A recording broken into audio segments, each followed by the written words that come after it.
Page number 86 पर देखिए minerals. Next topic है हमारा मिनरल। मिनरल में होता है खनिज पदार्थ, खनिज तत्व, खनिज पदार्थ क्या होते हैं देखिए आप। They help in repairing body cells, ये बॉडी सेल्स की मरम्मत करते हैं, रिपेयरिंग करते हैं। They help us keep our bones, gums and teeth healthy, ये हमारी बोन्स, मसूड़ों और दांतों को हेल्दी रखते हैं। They are found in milk, eggs, fresh and green vegetables, fruits etc। यह कहाँ पाया जाता है? फाउंड मीन्स पाया जाना, मिल्क में, एग में, फ्रेश ग्रीन वेजिटेबल्स, हरी पत्ते वाली सब्जियां और फ्रूट्स में पाया जाता है। देखिए मिनरल्स हमें किस किस से मिलता है, अंडरस्टूड। नेक्स्ट देखिए वाटर एंड रफेज, पानी और फाइबर्स। रफेज मीन्स वेस्टेज भी होता है और फाइबर भी होता है।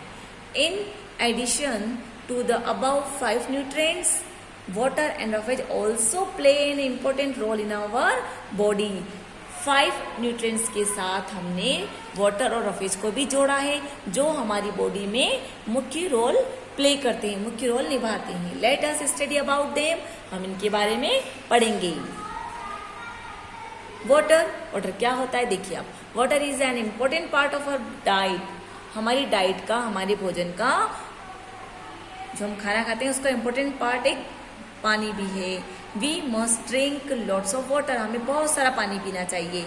It helps in the digestion of food in our body, या हमारी बॉडी में क्या करता है, फूड को डाइजेस्ट करने में हेल्प करता है, खाने को पचाने में हेल्प करता है। और एब्जॉर्प्शन होता है शोषित करना। Absorption and transport of nutrient can not happen without water. पोषक तत्व जिसको शोषित करना है और ट्रांसफर करना है, हमारी बॉडी में पोषक तत्व को शोषित करना है और ट्रांसफर करना है, वो बिना पानी के संभव नहीं हो सकता है। It also help to remove wastage from our body, यह हमारी बॉडी से वेस्टेज को बाहर निकालने में भी हेल्प करता है। अब आप सोचेंगे कैसे? जब हम पानी पीते हैं तो हमें बार बार यूरिन पास होता है, टॉयलेट जाते हैं हम, और गर्मी के दिनों में हमारी स्किन से पसीना आता है, तो इट मीन्स वो वेस्टेज को हमारी बॉडी से रिमूव करने में हेल्प करता है। ओके, नेक्स्ट देखिए रफेज एंड फाइबर। वेस्टेज और फाइबर मीन्स क्या होता है जानते हैं आप लोग? जैसे कि रेशेदार किसमें पाया जाता है? ये आपकी कैरोट, रेडिश, इनमें पाया जाता है, जिनको रो वेजिटेबल्स कहते हैं। Understood? Like water and other nutrients, पानी और दूसरे पोषक तत्व। Roughage is also important of our body, पानी और दूसरे पोषक तत्व हमारी बॉडी के लिए बहुत जरूरी है। We get roughage from cereals, roughage हमें सीरियल से मिलता है, इट मीन्स अनाज से मिलता है। रो फ्रूट, अभी आपको समझाया था, रो फ्रूट और रो वेजिटेबल। रो फ्रूट से मिलता है वेजिटेबल्स। रो वेजिटेबल्स क्या होती है? कैरट, रेडिश, ये क्या होती है? रो वेजिटेबल्स होती है, इनसे हमें रफेज मिलता है, फाइबर मिलता है। It helps our body to carry out the process of digestion smoothly, यह हम जो खाना खाते हैं उसको पचाने में हेल्प करता है, हमारी बॉडी में ये खाने को पचाने में हेल्प करता है, ताकि हमारा डाइजेशन स्मूथली हो सके। देखिए रो फ्रूट्स खा रही गर्ल। ओके, नेक्स्ट देखिए अब आप पेज नंबर 87 पर fill in the blanks practice zone 2 complete करना है आपको। Fill in the blanks ma'am ने लिखा है, आप भी मैम के साथ साथ राइट डाउन करते जाइए। Carbohydrates and fats gives us energy, हमें एनर्जी कौन देता है? कार्बोहाइड्रेट्स एंड फैट्स हमें एनर्जी देते हैं। बी नंबर पे क्या लिखा है? प्रोटीन्स, मैडम ने क्या लिखा है? प्रोटीन्स, आपको भी लिखना है। Protein helps in growth of our body, हमारी बॉडी की ग्रोथ में कौन हेल्प करता है? प्रोटीन हेल्प करता है। क्वेश्चन नंबर 2 देखिए, what is role of water in our body, हमारी बॉडी में पानी का क्या रोल है? तो आंसर देखिए आप, the water helps in the digestion of food in our body, भोजन को पचाने में हमारे शरीर में भोजन को पचाने में पानी बहुत हेल्प करता है। अंडरस्टूड। अब बैलेंस डाइट रेडी करेंगे। अब बैलेंस डाइट क्या होती है? देखिए, संतुलित भोजन। Our body is just like a machine. हमारी बॉडी एक मशीन की तरह है। To allow it to function properly, इसलिए यह प्रॉपर इसे फंक्शन करना चाहिए। We must provide proper nutrients to it, इसलिए हम इसको प्रॉपर न्यूट्रिएंट्स देते हैं, प्रोवाइड कराते हैं। इफ मीन्स यदि वी टेक टू मच और too little nutrients, it may result in improper body functioning. क्या होता है, जब हम इसको ज़्यादा मात्रा में न्यूट्रिएंट्स को खा लेते हैं या कम मात्रा में खाते हैं, तो इसका रिजल्ट क्या आता है? हमारी बॉडी प्रॉपर वर्क नहीं करती है। उसका रिजल्ट क्या आएगा?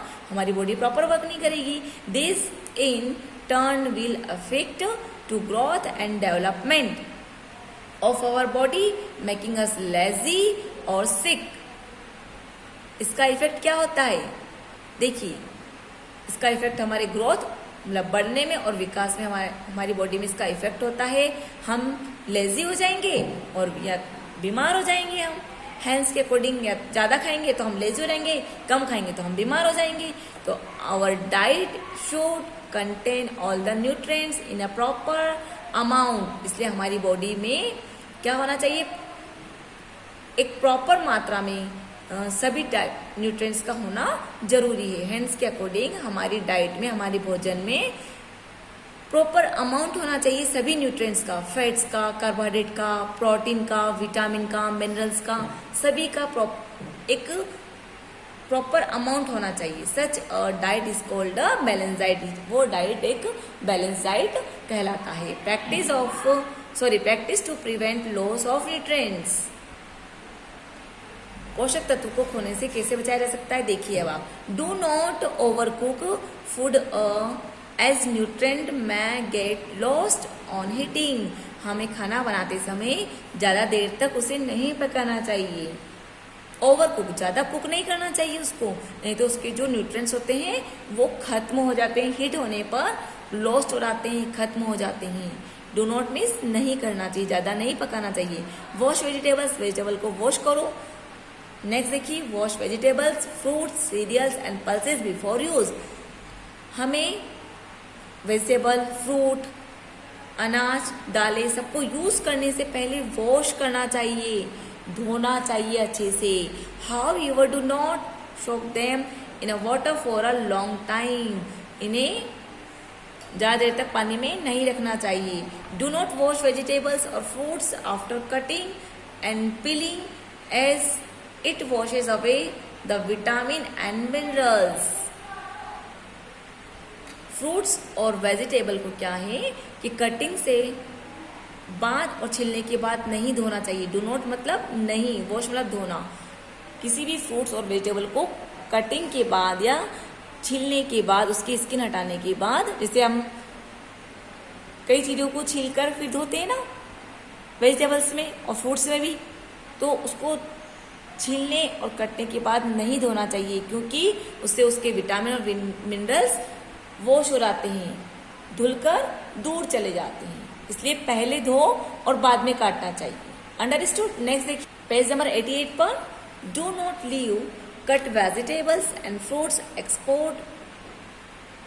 Exposed to air for a long time.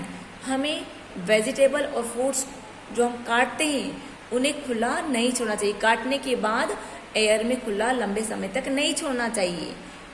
Eat more raw green vegetable और boiled food rather than fried और junk food।